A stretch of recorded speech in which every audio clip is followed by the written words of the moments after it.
Welcome to News. Thank you all for subscribing to our bulletin. Today we have some very special guests with us, and we are going to be talking about the Bihar elections. As you know, today was the second phase of polling. On to Mayur sir, he'll introduce everyone. Thanks, Leela. Thank you guys. You joined us in large numbers when we just reported the phase 1 of Bihar polls. In fact, today we have a special guest with us.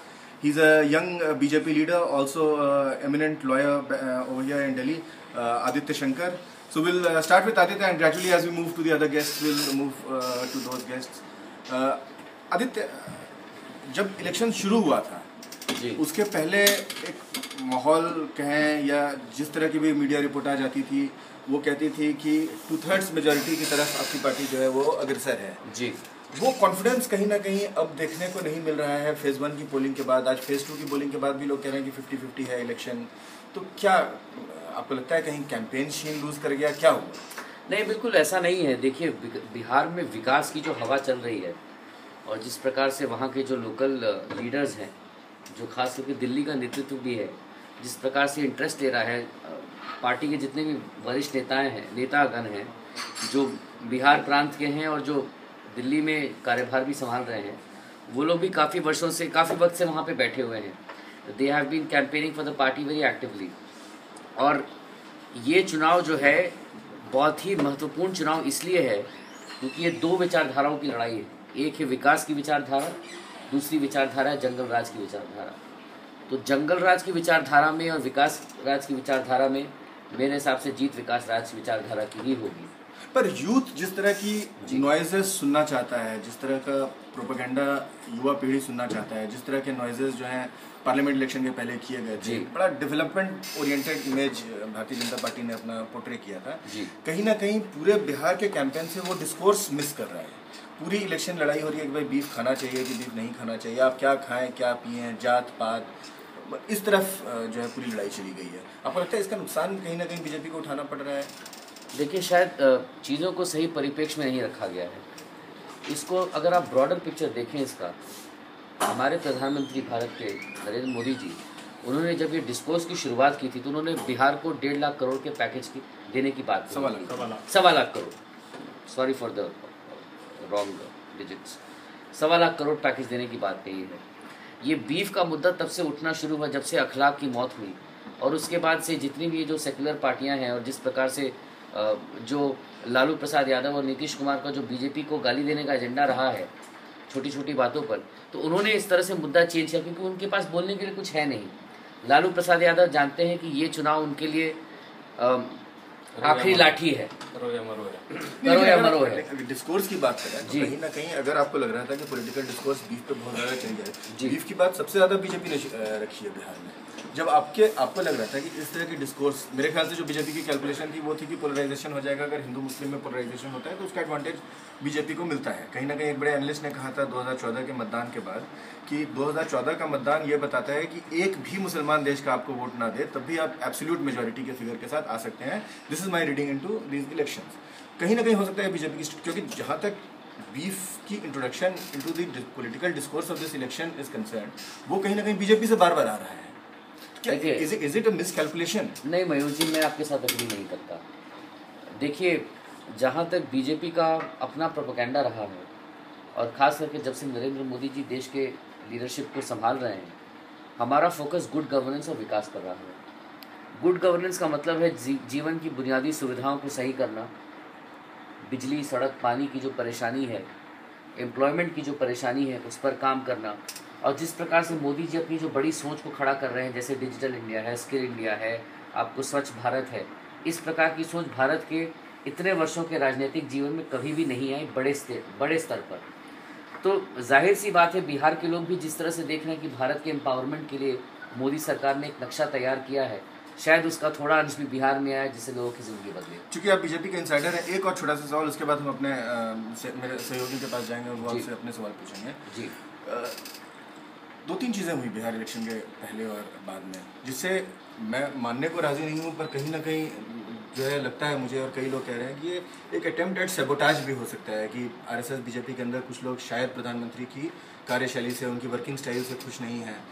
Mohan Bhagwat ने चुनाव के just पहले कह दिया कि भाई caste based reservation नहीं होना चाहिए, एक इकोनॉमी बेस्ड रिजर्वेशन होना चाहिए। इलेक्शंस के दौरान पूरे कैंपेन में प्राइम मिनिस्टर ने इस चीज़ को काउंटर करने की कोशिश की। उन्होंने बार बार कहा कि नहीं नहीं, हम जो है रिजर्वेशन के खिलाफ नहीं हैं, कास्ट बेस्ड रिजर्वेशन रहेगा। ये लोग मानते, पूरी तरह से लोगों के मन में ये बात, इस बात का कन्विक्शन के साथ विश्वास होता है कि प्रधानमंत्री सच कह रहे हैं। मोहन भागवत जी ने फिर से वही बात दोहरा दी। कल भैया जी जोशी ने पटना में उनसे किसी पत्रकार ने सवाल पूछा, वो कैंपेन के दौरान गए हुए थे, तो उन्होंने कहा कि भाई रिजर्वेशन से समता तो आ सकती है, समरसता नहीं आ सकती है। बिहार जैसे स्टेट में जहाँ पर इतना बड़ा बैकवर्ड पॉपुलेशन है, आपको नहीं लगता एक सेल्फ गोल है, उसके ऊपर एक और सेल्फ गोल आपके पार्टी के एक और नेता शाहनवाज हुसैन ने कर दिया। जब आपको मतलब ये बात किसी से भी छुपा हुआ नहीं है कि सबसे बड़ा अगर बैकवर्ड चेहरा बीजेपी के पास कोई है बिहार में तो वो सुशील कुमार मोदी है।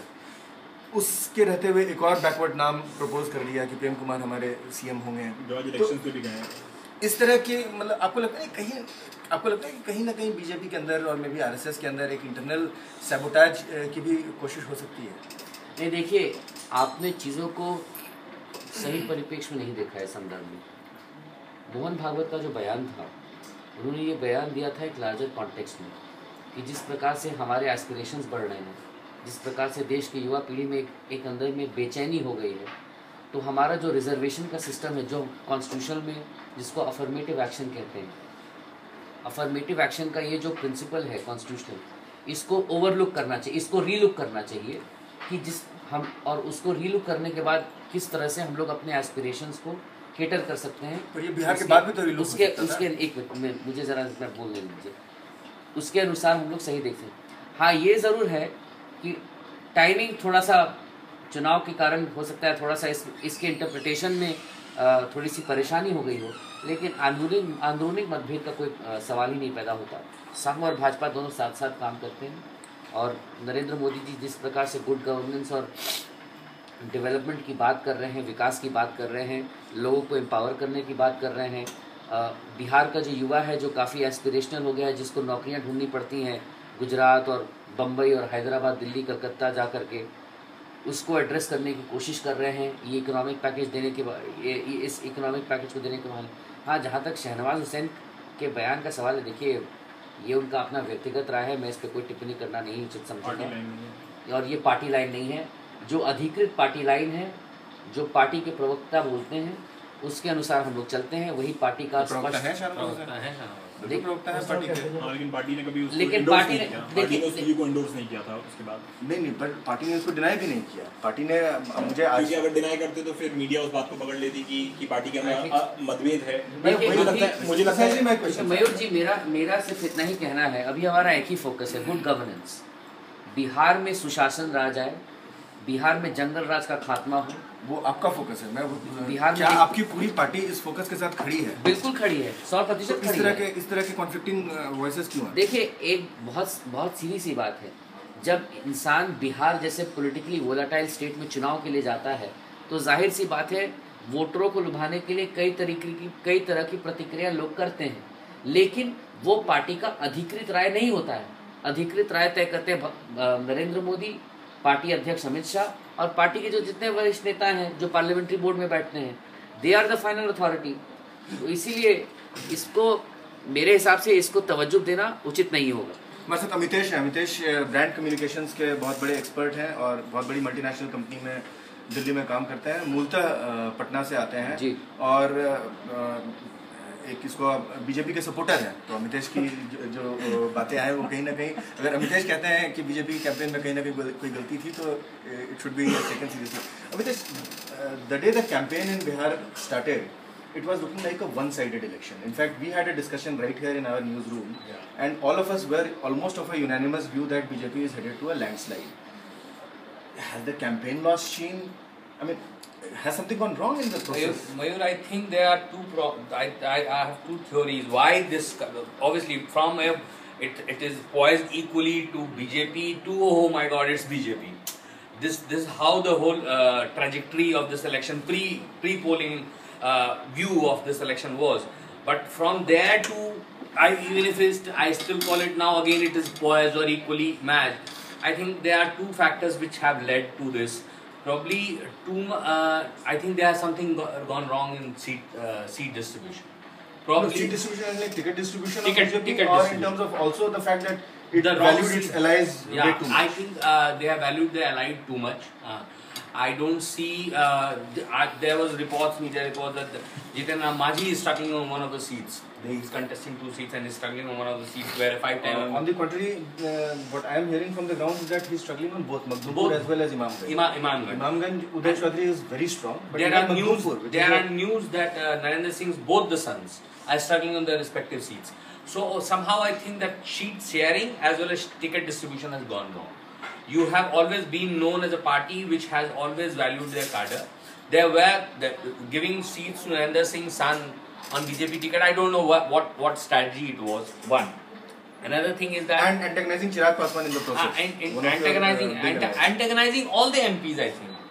All the sitting MPs, I think, there have been antagonization. I've heard from many Bihar stalwarts that they are antagonized or they are not very happy the way seat distribution has gone. That isn't the case with almost every state, including Haryana, including Maharashtra. But Haryana They was won, 6 they months won. after parliament elections when Narendra Modi Way hangover was more still than- way But if that, stronger I'm than just it saying, is if this today. is the point of contention, the people are antagonized, maybe that is not. No, it is correct. It's a very correct point, Satyak, because I'll tell you why.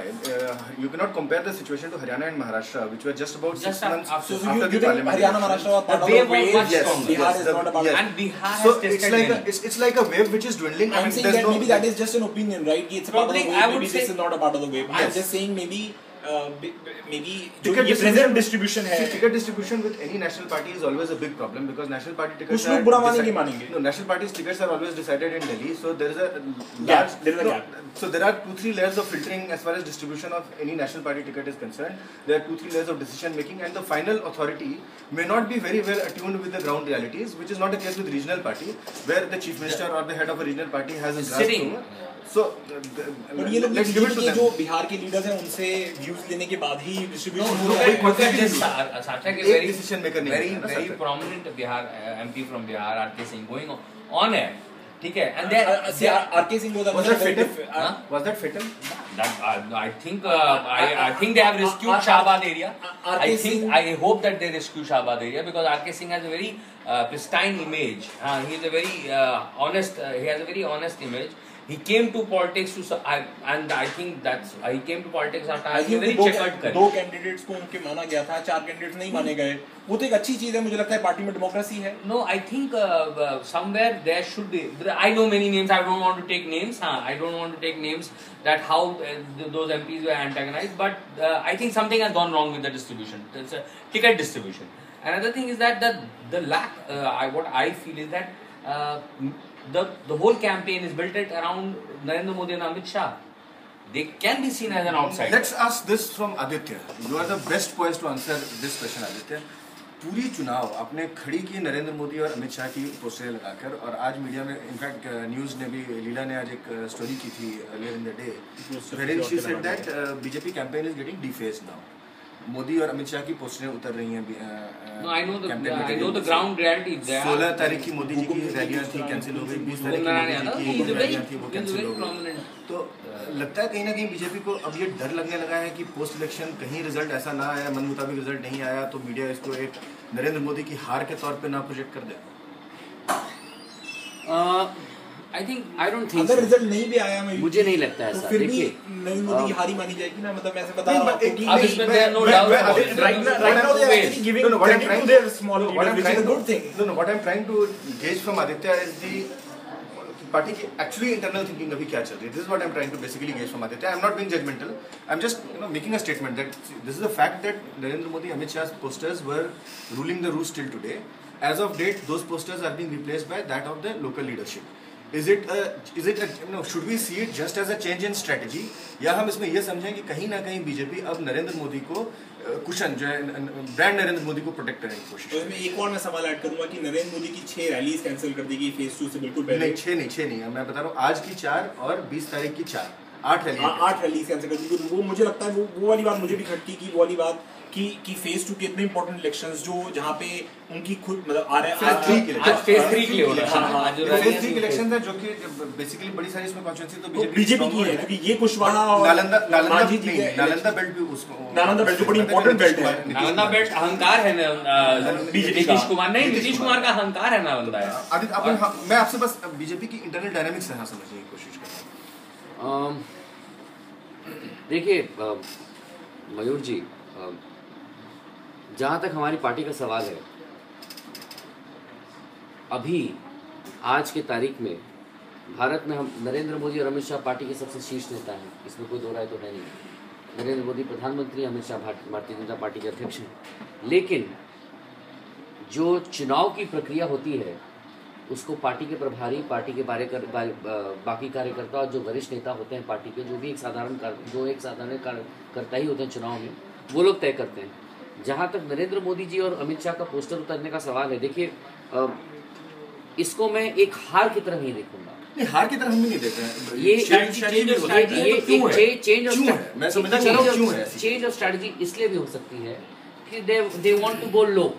Why? That is my question. Why? This is the stage where you need brand Narendra Modi maximum to bat for you. You go all ballistic at this क्योंकि देखिए जितना नरेंद्र मोदी जी को कहना था उन्होंने कह दिया। जहाँ तक बिहार के डेवलपमेंट का सवाल है, बिहार की जनता उनके व्यूज को जानती है, और जो भी लीडरशिप बिहार में आएगी या जो भी व्यक्ति मुख्यमंत्री बनेगा तो उसको तो पार्टी की पार्लियामेंट्री बोर्ड तय करेगी। तो इसलिए पार्टी बड़ी है। नरेंद्र मोदी और अमित शाह इस मैसेज को बहुत साफ तरीके से स्पष्ट कर रहे हैं कि देखिए हम लोग पार्टी के एक साधारण कार्यकर्ता हैं, पार्टी बड़ी है। But is that going away from the strategy that BJP was asking for votes in other states in the name of the Prime Minister? यहाँ वोट दें, and suddenly is it going away from the strategy? क्योंकि अभी तक क्या है कि Bharatiya Janata party के पास मुख्यमंत्री पद का कोई चेहरा नहीं है। सो अभी तक जिस चेहरे के नाम पे हम वोट मांग रहे थे बिहार में बीजेपी, वो चेहरा प्रधानमंत्री नरेंद्र मोदी का था। आज भारतीय जनता पार्टी ये कह रही है कि हमारे पास मुख्यमंत्री का चेहरा नहीं है, ए बी हम प्रधानमंत्री के चेहरे पे भी नहीं मांग रहे, तो मांग किसके नाम पे रहे? एक बात समझ जाइए आप, उसका तो एक बात समझ जाइए, बीजेपी में प्रथा है कि पार्टी कभी भी अपने मुख्यमंत्री का दावेदार चुनाव के पहले पेश नहीं करती है। हाँ वो ठीक है, वो चाहे महाराष्ट्र हो चाहे हरियाणा हो, जब तक बीजेपी बहुत श्योर नहीं हो कि इलेक्शन अब हारने वाले हैं, बीजेपी एक चीफ मिनिस्टर कैंडिडेट नहीं प्रोजेक्ट करती। दिल्ली की बात अलग है, दिल्ली के ऊपर नहीं जाएंगे हम लोग हारेंगे नहीं। We are going to come in Bihar with 2/3 majority. I will not be surprised. That's what I'm saying. That I am in agreement with you. I am saying that BJP only projects a chief ministerial candidate when it is dead sure that it is. देखिए बहुत सीधी सी बात है, हमारा एक ही agenda है, good governance, India first. हम लोग देश के लिए काम करते हैं, बिहार भी देश का बहुत बड़ा अंग है, और इसलिए बिहार को उठाना है हम लोग को, और बिहार को उठाने के लिए हम लोग को जो भी कदम लेना होगा हम लोग लेंगे। अदिति जी, मैं एक सवाल पूछना चाहता हूँ कि मुझे लगता है कि इस डिस्कशन में कहीं ना कहीं हम लोग को ये भी डिस्कस करना चाहिए। हमने बीजेपी को डिस्कस कर लिया। आज अगर ये लग रहा है कि election suddenly from A BJP plus 50-50, what have the opposition or here say Nitish and Lalu have done? Is it a good campaign by Nitish Lalu or is it a mess up? Probably they have gone micro, and we were too. They have gone micro, and BJP was too Remember macro. the last stream we had after the first phase, we were that discussing this point about BJP holding larger mega rallies and Nitish Lalu going at lower levels, छोटी गांव level पे campaigns. They have gone micro. And if you look at what journalists are reporting who have gone to Bihar, suddenly there's a shift in the narrative that they are building. If you look at a person like Rahul Kanwal, suddenly Rahul Kanwal has also started talking about There's no anti-incumbency. giving credit to Nitish that after having a 10-year rule, there's no anti-incumbency. So that is a change in on this point मेरा एक सवाल है narrative. कि मैं उस बात से agree करता हूँ कि बीफ का डिस्कोर्स जो था वो बीजेपी ने नहीं शुरू किया, वो एक्चुअली मीडिया ने शुरू किया, और उसके बाद बिहार में सबसे पहले लालू प्रसाद यादव ने शुरू किया। बट जब ये बात आती है कि विकास के ऊपर ये इलेक्शन लड़ा जा रहा है, for an average voter, average Bihari, वो ये देखेगा कि 10 साल में नीतीश कुमार ने जो विकास किया उसको देखेगा, या बीजेपी जो विकास कर सकती है उसको देखेगा, या उस 10 साल के पहले के 15 साल को भी देखेगा, या उसके क्या बिहार का वोटर मुझे लगता है 10 साल के पहले के 15 साल क्या बिहार का वोटर आज की तारीख में आप तो घूम रहे हैं बिहार में, आप ये बताइए हमें कि क्या बिहार का वोटर 90 से 2005 के भी बिहार को देख रहा है, या वो केवल 2005 से 2015 के बिहार के बेसिस पे वोट डालते हैं? देखिए, एक बात तो बहुत साफ और स्पष्ट है, जंगल राज की वापसी लोग नहीं चाहते। तो वो हुआ 2005 तक। जंगल राज की वापसी लोग नहीं चाहते। जंगल राज का पीरियड कब से शुरू हुआ था? 90 से। मुझे याद है आज से 18 साल पहले की बात है, 1997 की। मैं छोटा बच्चा था, मैं अपने स्कूल में पढ़ता था, ग्वालियर में पटना आया था। सुबह 7:30 बजे हमारे ऊपर किडनैपिंग का अटेम्प्ट हुआ था। ये मुझे भी याद है, हम लोगों ने मीडिया में भी पढ़ा था। 7:30 बजे पटना में। तो वो दिन जो है कि बेटा 6:30 बजे घर में घुस जाओ, नहीं तो पता नहीं कोई तुम्हारा चेन छीन ले या तुमको कहीं किडनैप कर ले या अपहरण कर ले, वो जनता, वो बिहार की जनता अब नहीं चाहती है।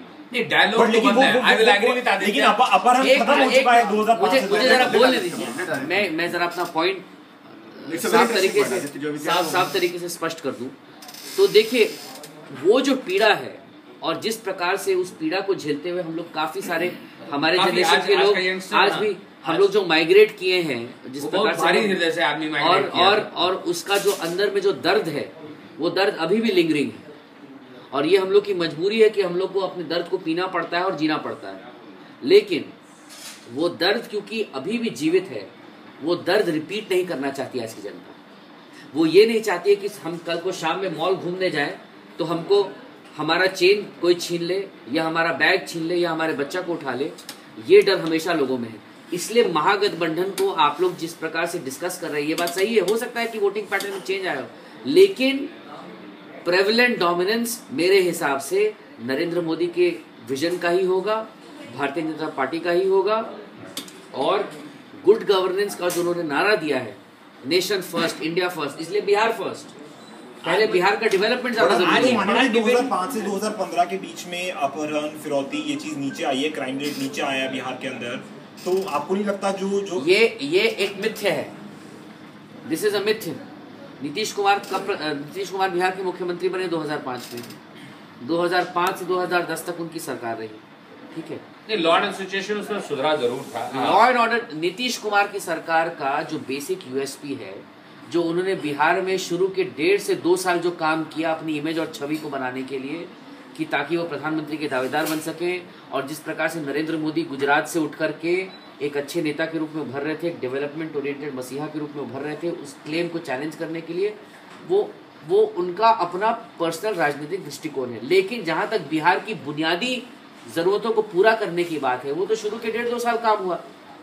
आप पटना जाइए अभी भी, और पटना जाइए और पटना आपको इतना गंदा मिलता है। टाउन प्लानिंग बुनियादी तौर पे म्यूनिसिपल क्लीनिंग प्रॉपर नहीं है। अभी 2 दिन पहले मेरा बचपन का दोस्त है विज्ञ प्रकाश, मेरे साथ पटना में पढ़ता था before I went to school, boarding school. उसका फोन आया मुझे, उसकी बुआ रहती है बुद्धा कॉलोनी में। 4 दिन पहले 4 डकैत जो हैं उनके घर में घुस के बोले कि सारा सामान हमको दे दो, and they were from a background that is not should not be mentioned at this time. तो इस प्रकार से जो लोगों में एक जो खास करके जो समाज जो एंटी सोशल एलिमेंट है, जो क्रिमिनल एलिमेंट है, जो लोग महागठबंधन की राजनीति को सपोर्ट करते हैं। पर क्या एक छोटा सा सवाल होगा, बिकॉज अभी हम बिहार के उन दिनों की बात कर रहे हैं जब एक माँ बाप का ये होता था कि बच्चा अगर 14-15 साल से ऊपर का है उसको बाहर भेज सकते तो भेज दो, ताकि वो क्रिमिनल ना बन जाए या किसी दुर्घटना का शिकार ना हो जाए। अगर उस लाइन पे हम बात कर रहे हैं तो एक अभी एडीआर की रिपोर्ट आई थी। एडीआर एक ऑर्गेनाइजेशन है जो कि हर चुनाव से पहले काफ़ी सारे तथ्य लेके आता है, और एडीआर की रिपोर्ट ये कहती है, जिसको मेरे ख्याल से हर मीडिया एजेंसी ने उठाया था, कि the maximum number of candidates with criminal background in Bihar are from BJP. No criminal background नहीं, criminal cases. That's it. Those could be political. That could be political cases. मैं आपको एक चीज बोलता हूँ। मैं बस क्वेश्चन कंप्लीट कर लेता हूँ।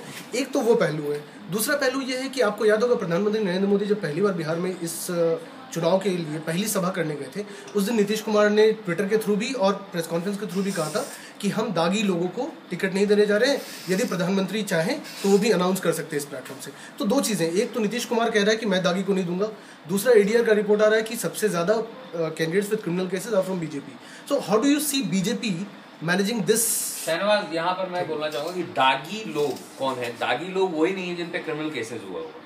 अगर ऐसा है, नीतीश कुमार अगर ऐसा कह रहे हैं कि मैं दागी लोगों को टिकट नहीं देने वाला, तो वो कैसे मंच शेयर कर सकते हैं उस इंसान के साथ जो कन्विक्टेड है, जो खुद इलेक्शन नहीं लड़ सकता है? तो हाँ, तो वहां पर उनका पूरा का पूरा जो पूरा दागी लोगों वाला कंसेप्ट है ना, वो दैट फॉल फ्लैट।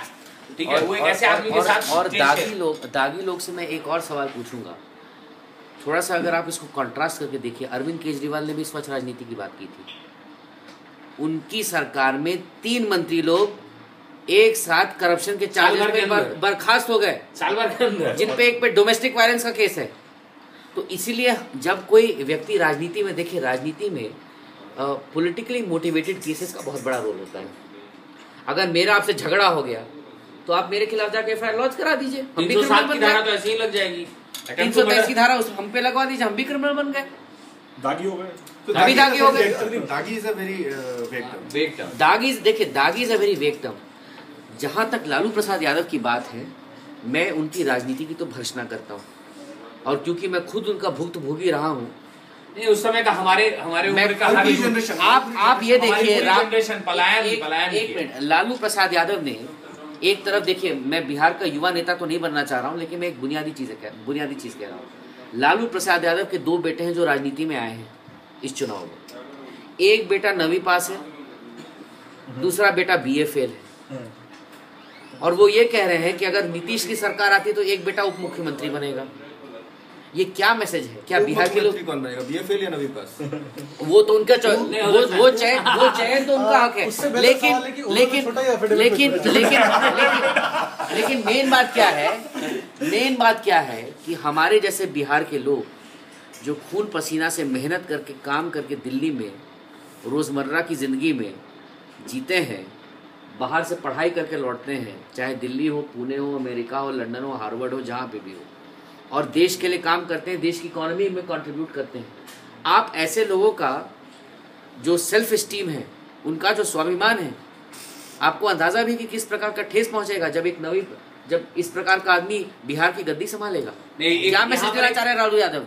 1990 की राजनीति क्या 2015 में भी चलेगी? नहीं, मैं इस बिहार के संदर्भ में एक बहुत इंपॉर्टेंट चीज जो उभर रही है, और मुझे जो लगता है कि जो अंडर करंट की बात कर रहे हैं या हायर वोटर टर्नआउट की जो बात कर रहे हैं, मुझे आज बिहार में डायलॉग बदला है। ये चुनाव एक चीज जो स्पष्ट कर देगा कि बिहार और उत्तर प्रदेश को हमेशा से जात पात की राजनीति के लिए जाना गया है। आज ये इलेक्शन उस बुनियादी जो सोच है उसको भी चैलेंज कर पाएगा कि नहीं कर पाएगा।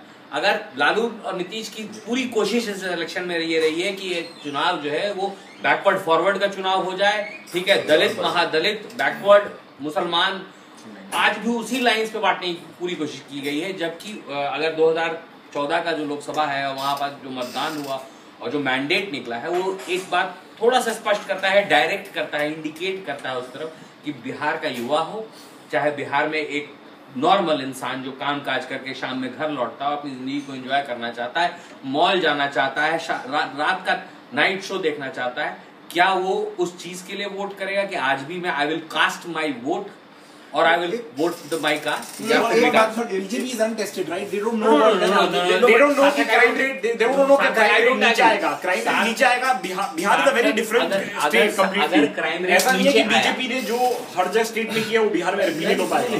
क्यों नहीं?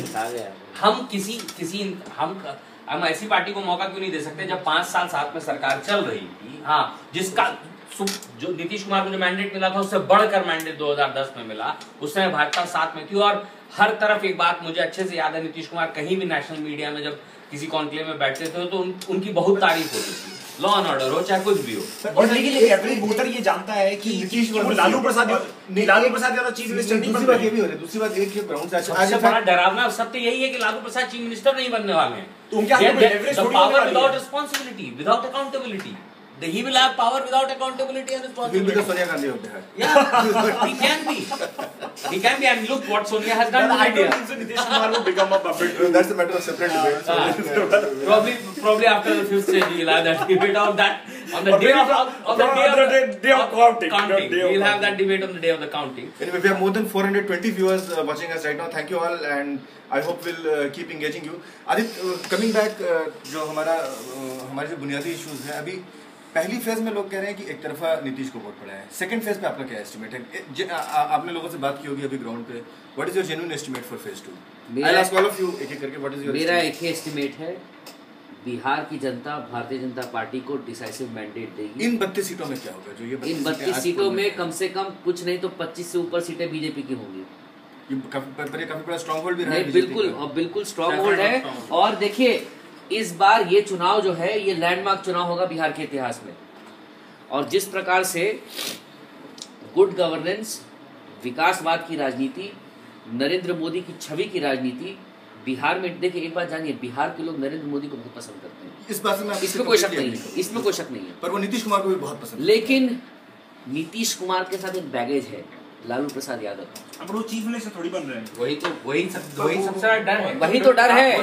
देखिए सार्थक जी, लालू की चीफ मिनिस्टर बनने का मुद्दा है या नहीं? राबड़ी देवी के समय में भी लालू चीफ मिनिस्टर नहीं था. ठीक है, जरूरी ये है कि अगर महागठबंधन की सरकार आती है तो क्या अपहरण का धंधा फिर से शुरू होगा? Biggest industry. क्या बिहार में जो जिस प्रकार से छीना छपटी का जो दौर शुरू हुआ था वो शुरू होगा? क्या जो बचे कुचे अच्छे लोग हैं, मध्यम वर्गीय लोग हैं, जो दिन रात में अपनी रोजी रोटी कमाते हैं और आराम से शांति से जिंदगी जीते हैं, क्या उनको फिर से पलायन करने के लिए मजबूर किया जाएगा? वो पीड़ा तो है, वो पीड़ा है. मैं आपसे अभी मैं एक बड़ा माइक्रो इशू डिस्कस कर रहा था. जो 32 सीटें आज पोलिंग के लिए गई थी, Bihar is a very casted state. इन 32 सीटों में बहुत डोमिनेंट पॉपुलेशन क्वेरियों का था. बहुत क्वेरी कहर बाहुल्य क्षेत्रों में आज जो है पोलिंग हुई थी और नक्सल बेल्ट में पोलिंग हुई थी. दो बड़ी इंटरेस्टिंग या स्ट्रेंज चीज़ें यहाँ पर सामने निकल के आ रही हैं. एक तो लोग कह रहे हैं कि जीतन मांझी दोनों सीटों पे बहुत स्ट्रगल कर रहे हैं. मखदूमपुर से जीतन मांझी इलेक्शन लड़ रहे हैं और इमामगंज से इलेक्शन लड़ रहे हैं. इमामगंज तो लोग कह रहे हैं कि काफ़ी ज़्यादा उदय चौधरी ने मुश्किल कर दिया जीतन मांझी के लिए. मखदूमपुर जो इनकी कन्वेंशनल सीट रही है वहाँ भी काफ़ी मुश्किल में फंस गए हैं जीतन मांझी. कोयरी वोट के लिए बीजेपी ने एक बहुत बड़ा अलायंस किया. उपेंद्र कुशवाहा को 25 सीटें दी. लोग कह रहे हैं कि एटलीस्ट 50-60% कोयरी जो है घर से निकल कर नीतीश कुमार को वोट कास्ट कर रहे हैं. क्या आपको लगता है कि जीतन मांझी, उपेंद्र कुशवाहा, इस तरह के अलायंस पार्टनर्स को बीजेपी ने जरूरत से ज्यादा तवज्जो दे दिया? वो सीटें हो सकता है अगर बीजेपी लड़ रही होती तो आज ज्यादा अच्छी पॉइंट होती बीजेपी. मैं एक पॉइंट और ऐड करूंगा इसमें. प्रेम कुमार ने का नाम डिक्लेयर किया था शाहनवाज हुसैन ने. वो भी है, वो भी लड़े और वो भी शायद हार सकते हैं. काफी टफ इलेक्शन. मेरे ख्याल से प्रेम कुमार जीतेंगे अपना इलेक्शन, पर काफी टफ इलेक्शन. पर जीतन मांझी जो आपने जीतन मांझी को तोड़कर लाया, अलायंस पार्टनर बनाया, 20 सीटें लड़ने के लिए दी, अपनी सीट पे आकर जो है इतनी टफ इलेक्शन में फंस गए. उपेंद्र कुशवाहा के रहते हुए भी 50-40% क्वेरी वोट भी अगर आपसे शिफ्ट कर जाता है तो कहीं ना कहीं लगता नहीं कि अलायंस को वे करने में बीजेपी ने या तो जल्दबाजी कर दी या तो गलती कर दी? मेरा ऐसा मानना नहीं. देखिए, जब राजनीतिक अलायंसेस का जब दौर शुरू होता है और उसके अनुसार जिस प्रकार से जो जनता की सोच होती है, जब भी कोई भी प्री पोल अलायंस होता है तो प्री पोल अलायंस का एक ही एजेंडा होता है कि किस प्रकार से हम लोग अपनी सरकार बनाने में संभवतः आसानी से हमारा रास्ता बन जाए. उसका दो परिप्रेक्ष्य होता है. सबसे पहला परिप्रेक्ष्य होता है या तो पार्टी खुद अपनी मेजॉरिटी में आ जाए, या दूसरा हो कि जो लोग प्री पोल अलायंस में साथ रहे तो जब पार्टी की चुनावी विचारधारा, चुनावी जो सरगर्मी होती है उसके पूरा होने के बाद अगर उतनी सीटें नहीं आती तो वो सारी कमी अलायंस पार्टनर पूरी कर देती है. इसमें प्री पोल अलायंस काम करता है. शत्रुघ्न सिन्हा को क्या हो गया? खैर देखिए, शत्रुघ्न सिन्हा पे मैं क्या बोलूं. आज की तारीख में अगर नीतीश कुमार का कोई सबसे बड़ा स्टार प्रचारक है बिहार में तो वो शत्रुघ्न सिन्हा है. उनके प्रचारक होने में कितना इफेक्ट हो वो एक डिबेटेबल इशू है कि शत्रुघ्न सिन्हा जिसका प्रचार कर. आज के आपने ट्वीट्स देखे शत्रुघ्न सिन्हा के? नहीं, मैंने नहीं देखा. आज शत्रुघ्न सिन्हा ने ट्वीट किया है कि 200 रुपए दाल हो गया है, सरकार को कुछ करना चाहिए. देखिए, शत्रुघ्न सिन्हा पार्टी के बहुत वरिष्ठ नेता हैं, उनकी अपनी व्यक्तिगत राय होती है, उनको सब चीज़ पर राय देने की ज़रूरत लगती है, ये उनका अपना बयान है, मैं इस पर कुछ नहीं बोलूँगा। शत्रुघ्न सिन्हा के साथ उल्टा काफ़ी हम लोगों को यहाँ पता होना चाहिए, Ravishankar Prasad ji was a very serious candidate to be considered for the Patna Lok Sabha seat. वो काफ़ी एडमेंट होकर शत्रुघ्न सिन्हा ने वो सीट ली थी और बीजेपी ने एक्चुअली कंसेंट किया था। उसके बाद भी शत्रुघ्न सिन्हा इस तरह से शत्रुघ्न सिन्हा ने जो एग्जैक्ट ट्वीट किया था वो था, dal prices touch ₹200, urgent steps required by centre to contain this, that ends with an exclamation. Do you think anyone is taking Shatrughan Sinha seriously? No, I don't think so. No. I don't think so. A man who who literally begged to be granted seat, and the only negative he's doing, Shatrughan Sinha is doing during this whole campaign, is to himself. No one else is being harmed by him. It's he himself who is losing. क्या Kayastha, maybe he's taking a leverage. आप कायस्थ हैं, रितेश, आप कायस्थ हैं, दो शत्रुघ्न सिन्हा खुद कायस्थ हैं। क्या आपकी कम्युनिटी शत्रुघ्न सिन्हा के कहे पे या नहीं मेरे कंसिडरेशन होता है शत्रुघ्न देखिए ऐसा है कि बीजेपी को समझना चाहिए कि उनके पास काउंटिंग जो है उस दिन उस नंबर से शुरू होती है जितना उस कंस्टिट्यूंसी में कायस्थ होते हैं। वो किसी शत्रुघ्न सिन्हा हो चाहे कोई हो, उसके तरफ से कोई इंटरवेंशन नहीं हो सकता। बीजेपी किसी भी कंस्टिट्यूंसी में काउंटिंग, हाँ, अगर जैसे शत्रुघ्न सिन्हा की बात कर ले तो 4.5 लाख मतदाता कायस्थ हैं। 4.5, मुझे आश्चर्य लगता है उनको 2,70,000 वोट ही क्यों मिलते हैं या 4 लाख वोट ही क्यों मिलते हैं। तो पटना की जो पॉपुलेशन है मयूर जी, पटना की पॉपुलेशन कम से कम 45% कायस्थों की है। And the city loves your dad. I mean, very honest observation. The city loves Mr. Ravishankar Prasad. And वो तो खैर वो तो अलग नहीं, हम पटना से जुड़े हुए हैं, अमितेश तो पटना के रहने वाले हैं। मैं तो इस पर बोलना मेरा उचित नहीं होगा। तो परिवार की लेगेसी है, आदित्य के परिवार की बहुत बड़ी लेगेसी। लेकिन ये बात जरूर है कि जिस प्रकार से पटना की जनता को शत्रुघ्न सिन्हा से अपेक्षा थी कि उनके लिए काम करेंगे, नहीं काम तो उन्होंने शत्रुघ्न सिन्हा से अगर ये भी अपेक्षा रखी जाए कि वो दिखेंगे पटना में, तो वो भी मुझे लगता है कि ओवर एक्सपेक्टेशन। ये तो शत्रुघ्न सिन्हा और पार्टी का अपना डिसीजन है, इस पर मेरा कहना कुछ उचित नहीं होगा। मेरा कहना कुछ उचित नहीं है, लेकिन हाँ जो भी है उनकी अपनी सोच रहती है। ये बात सही है कि वो पार्टी के बीच में अभी पार्टी के बारे में थोड़ा सा बोलते हैं तो कभी कभी पार्टी को एम्बैरेसमेंट हो जाती है, लेकिन ये उनका अपना व्यक्तिगत राय, इसमें पार्टी का कोई नहीं। अमितेश, वोटिंग बहुत हाई हुई है आज के 32 सीटों में, वही सिल्वर लाइनिंग है, में 60% से ज्यादा वोटिंग और माओइस्ट एरिया के अंदर, और Maoist I think most Maoist areas थे। Is it a vote for change or is it an endorsement of good governance? I think Mayur, अगर ट्रेडिशनली देखा जाए पारंपरिक रूप से जब भी वोटिंग ज्यादा होती है वो सत्ता परिवर्तन चाहती है, लेकिन having said that I won't jump my guns and say कि okay this is in favor of BJP. We'll have to be poised. Probably this is a very watershed election in the history of Bihar politics.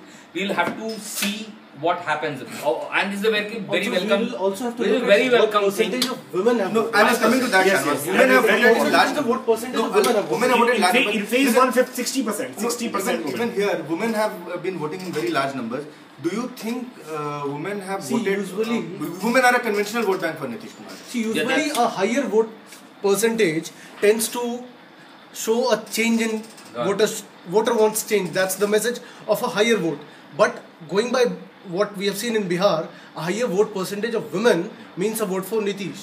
Guys, we're running out of time, and I really hate doing this because we've just gone into a very interesting discussion, part of our conversation, but we've got time limitations and we're running out of time.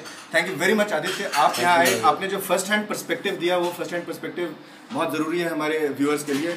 We are joining by 505 viewers. I thank all of you very much for your time here. We'll come back to you after the end of third phase. Aditya हमारे साथ पता नहीं रहेंगे, कोई ना कोई एक eminent voice Bihar के हमारे साथ जुड़ेगा. We'll try and break down Bihar in as disorganized a fashion as possible. Stay tuned in. Do keep watching our 3 p.m. bulletin every day with Leela Murli. This bulletin can be beamed live on the FAME app. You can also follow news. On the news app. Yeah, you can also follow news on Twitter as well as Facebook for our regular news updates. Thank you very much.